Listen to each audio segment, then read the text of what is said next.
August 31లోగా Adilabad పట్టణంలోని CCI cement factory పునరుద్ధరణపై స్పష్టత రాకుంటే ఆమరణ నిరాహార దీక్షకు దిగుతామని మాజీ మంత్రి జోగు రామన్న ప్రకటించారు.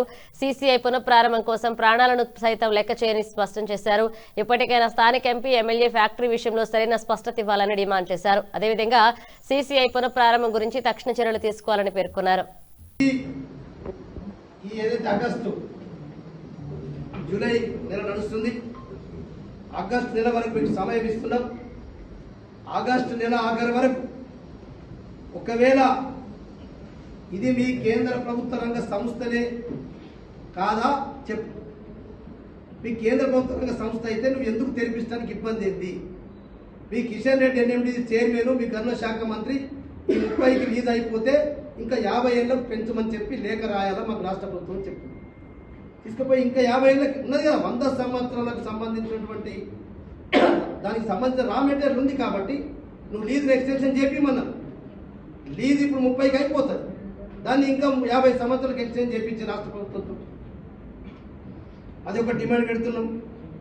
ఇలా చట్ట విరుద్ధంగా కనీసం నువ్వు స్టాఫ్ టెండర్ పిలిచేటప్పుడు కేంద్ర ప్రభుత్వం, రాష్ట్ర ప్రభుత్వాలు ఒక విధి విధాన నిర్ణయం వచ్చి నిజంగా నీకు ఒకవేళ చిత్తశుద్ధి ఉండి పునఃప్రారంభిస్తామని అన్నప్పుడు స్టేట్మెంట్ ఇస్తుంటివి.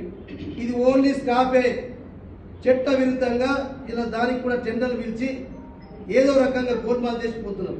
నువ్వు ఇంకో మాట అన్నావు, ఆనాడు కూడా స్టాఫ్ టెండర్ పిలిచిన మా ప్రభుత్వ హయాంలో. ఆ రోజు నేను మంత్రిగా కానంటే దాది విలాస్ గారిని అడగండి. ఆ రోజు మా ప్రభుత్వం తెప్పించి ఆ రోజు హైకోర్టులో కేసు వేయించి స్టాఫ్ టెండర్ నిలుపుదల చేయించింది కూడా బీఆర్ఎస్ పార్టీ ప్రభుత్వమే. మేము గివి చేసినాం నానా. నీ తీరు 10 ఏళ్ల తర్వాత ఎయిర్పోర్ట్ అవుతుందా సంతోషం, ఇండస్ట్రియల్ కారిడార్ అవుతుందా సంతోషం, ఉన్నది కూడా వీకక్ నానా. ఉన్నది చెయ్యి ముందు అంటే ఏంది అంటే అచ్చేటి కొత్త ఏమో కమిషన్లు వస్తాయా? ఇన్ననేమో పాత దానికేమో కమిషన్ రావా? లేదంటే రేవంత్ రెడ్డి మందికి అప్పచెప్తే కమిషన్లు వస్తాయా? రియల్ ఎస్టేట్ దందా చేస్తే కమిషన్లు వస్తాయా?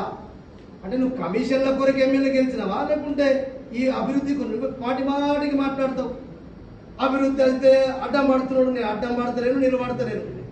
నేను అడిగేది నువ్వే 5,000 మందికి సంవత్సరం ఉద్యోగాలు ఇస్తావని చెప్పి నువ్వే ఎన్నికలు చెప్పినావు.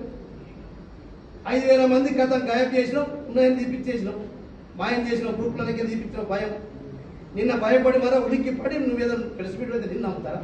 మా కేటీఆర్ నమ్మరట, బీఆర్ఎస్ నమ్మరట. మేము మొదటి నుంచి పవర్లో ఉన్నప్పటి నుంచి పరిశ్రమ గురించి చేస్తూనే ఉన్నాం. మా పార్టీ పరంగా చేసినాం. 2022 నుంచి సాధన సంఖ్యలో కూడా చేస్తున్నాం. పక్కా నేను ఒక్కటే ఈరోజు మా బీఆర్ఎస్ పార్టీ ఈ వేదిక ద్వారా పత్రికా మిత్రుల ద్వారా సవాల్ చేస్తున్నాం. ఒకవేళ ఆగస్టు నెల లోపల పూర్తి స్థాయిలో సిమెంట్ పరిశ్రమను మీరు పీపీపీ మోడ్లో చేస్తారా, మీరు ఎన్ఎండిసి మీరు ఖర్చు చేస్తారా, ఇంకెట్లా చేస్తారో ఒక స్పష్టమైనటువంటి వైఖరిని తెలియజేయకపోతే ఆగస్టు 31 లోపలనే ఆమరణ నిరాహార దీక్ష జోగు రామన్న చేస్తాడు. ప్రాణం పోయినా పర్వాలేదు. ఆదిలాబాద్ యువత కొరకు, నిరుద్యోగ యువకుల కొరకు నేను ముందుండి ప్రాణాన్నైనా ప్రణంగా పెడతాం. ఆమరణ నిరాహార దీక్ష చేస్తాం. భారతీయ జనతా పార్టీ ప్రభుత్వాన్ని, ఈ లోకల్ ఎమ్మెల్యేని, లోకల్ ఎంపీని రేపటి నుంచి కళ్ళు తెరుంది. మా నారాయణ గారు ఫోన్ చేస్తే ఎంపీ గారు ఏం కలుస్తారు నారాయణ? అరే కలుస్తాం సార్, మాకు